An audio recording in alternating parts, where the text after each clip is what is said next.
When the Hartley family moved into 447 Maple Street, the first thing 6-year-old Emma noticed was a man in the window across the street. He stood perfectly still behind the glass of number 448, watching the moving truck unload furniture. Even when Emma waved, he didn't move.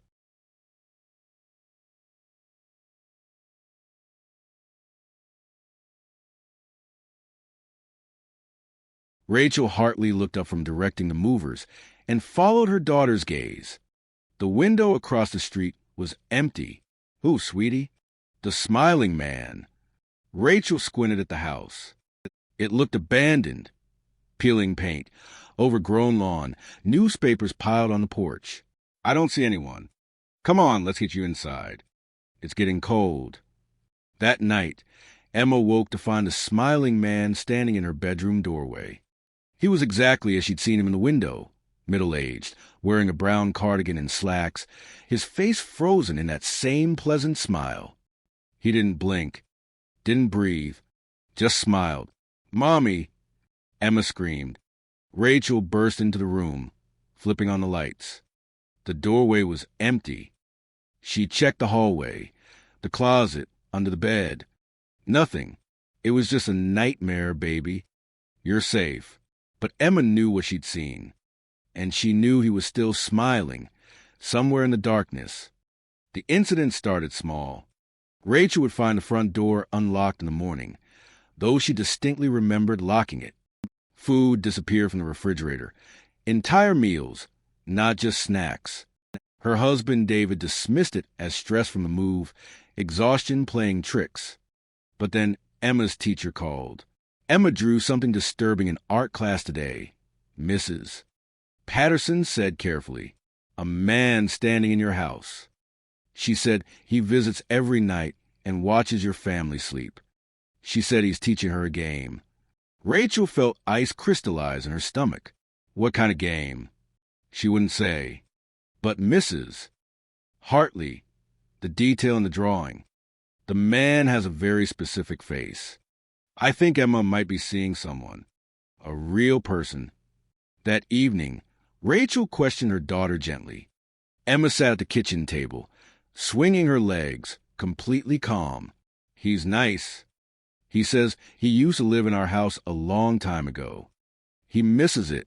He just wants to visit sometimes." "When does he visit?" Rachel's voice was steady, but her hands shook. "Every night. He stands at the end of your bed and watches you and Daddy sleep. He says you look peaceful. He stands in my doorway, but he never comes in. He says I have to invite him first. That's the rule." Dave wanted to call the police, but what would they do? Search the house? They'd already changed the locks twice, installed a security system. The cameras showed nothing, just empty rooms and hallways. No intruder.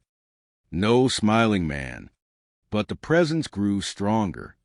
Rachel began waking at exactly 3:17 a.m. every night with the overwhelming sensation of being watched.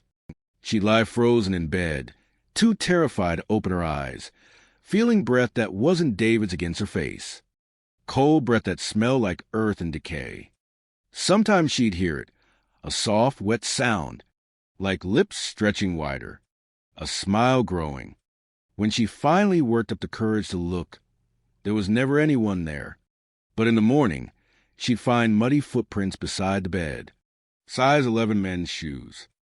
The same prints the police had found and dismissed as David's, even though David wore size 9. David started seeing him too, though he refused to admit it. He'd be working in his home office late at night and catch movement in his peripheral vision, a figure standing in the corner just beyond the reach of his desk lamp, always smiling. When he'd turn to look directly, the corner would be empty, but he could still feel the smile in the darkness, patient and eternal. The neighbor across the street, Mrs. Chun, an elderly woman who'd lived on Maple Street for 40 years, finally told him the truth when Rachel confronted her. "The house has been empty for 30 years, Mrs. Chun said quietly, not meeting Rachel's eyes. "Not since the Hendersons. Thomas Henderson lived there with his wife Margaret and their son. Thomas was devoted to that house, obsessed with it. When the bank foreclosed, when they were forced to leave, he couldn't accept it. He'd come back night after night, standing on the lawn, staring at the windows. The new family got a restraining order. What happened to him? Mrs. Chen's hands trembled around her teacup. He broke into the house one night. The family was asleep. Police found him standing in the master bedroom, just watching them, smiling. When they tried to arrest him, he fought. Said the house was his. Said he'd never leave. They shot him 3 times. He died in that bedroom, still smiling, still insisting he was home. Rachel felt her skin crawl. Which house? Number 448. No, Mrs. Chen finally looked up, her eyes wet with fear and pity. 447. Your house. That night, Rachel and David decided to leave. They'd pack in the morning, forfeit the lease, move to a hotel until they found somewhere else. Anywhere else. They put Emma to bed early and sat together in the living room, holding hands, waiting for dawn. At 3:17 a.m., Rachel woke to the sound of her daughter's voice. She rushed to Emma's room. David was right behind her. They froze in the doorway. Emma sat up in bed, wide awake, smiling. Not her normal smile. Something else. Something too wide, too fixed. In the corner of the room stood the smiling man, clearer than he'd ever been. Thomas Henderson.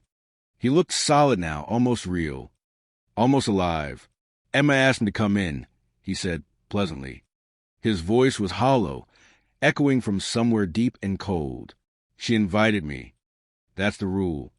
The living must invite the dead. And now, he took a step closer to Emma. Now I can come home properly. Emma, baby, come here, Rachel whispered. But Emma just sat there, smiling Thomas Henderson's smile. He taught me the game, Mommy.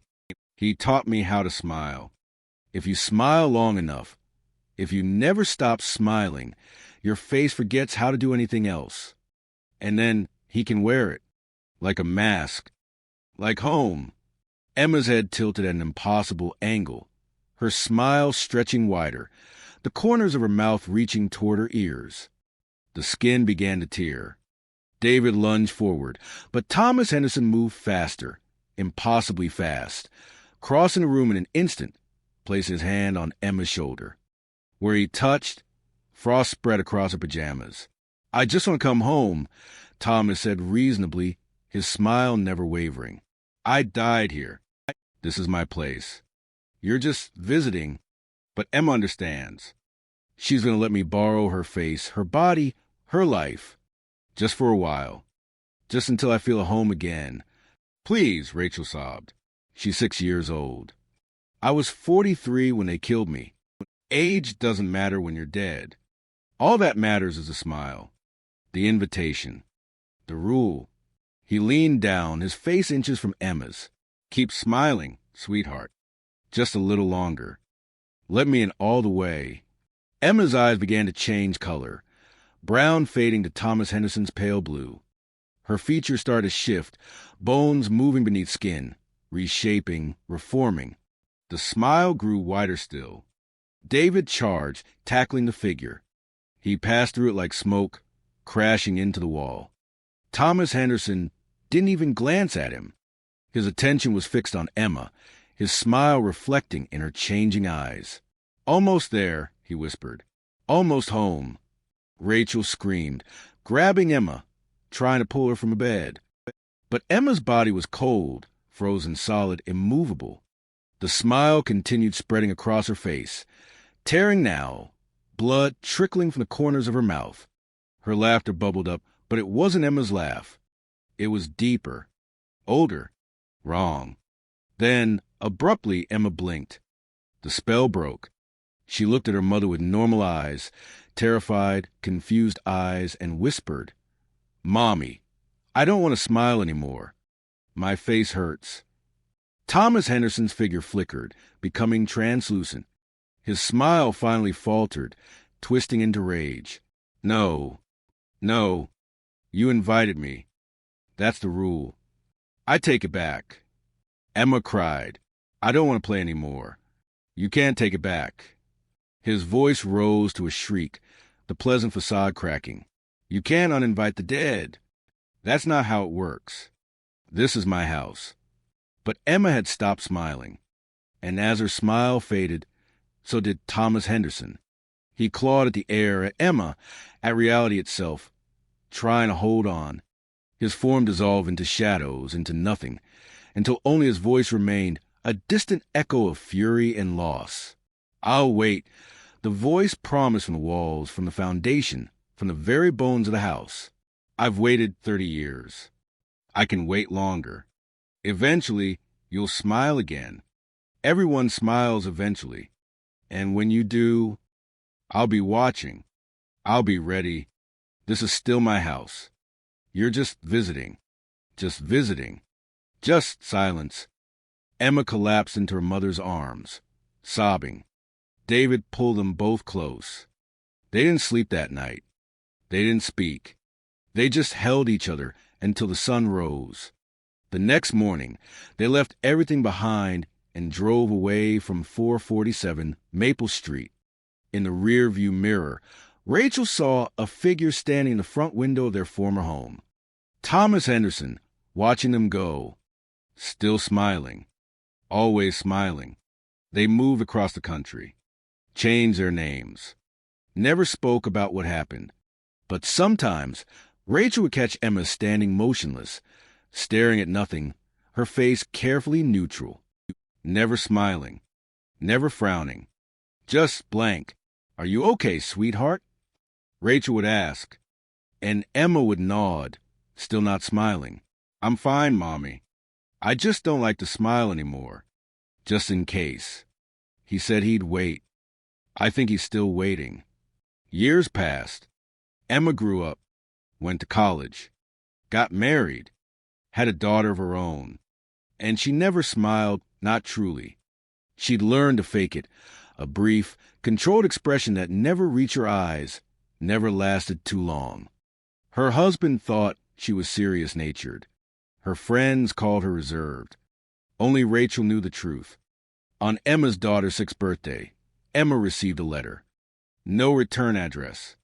Inside was a single photograph, old and faded, showing a middle-aged man in a brown cardigan standing in front of a house, 447 Maple Street. He was smiling. On the back, written in neat cursive, still waiting, still home. Congratulations on your daughter. She has your eyes. I wonder if she has your smile. Emma burned the letter, but that night, she woke at 3:17 a.m. to find her daughter standing in the doorway of her room. Little Sophie, 6 years old, smiling too wide. Mommy, Sophie said in a voice that echoed from somewhere cold and deep. There's a nice man in my room. He says he used to know you. He says he's been waiting a very long time. He taught me a game. Do you want to play? Emma opened her mouth to scream, but her face betrayed her. After years of careful control, after years of holding back, the terror twisted her features into an expression she'd forbidden herself for so long. She smiled, and somewhere in the darkness, Thomas Henderson smiled back. He was finally coming home.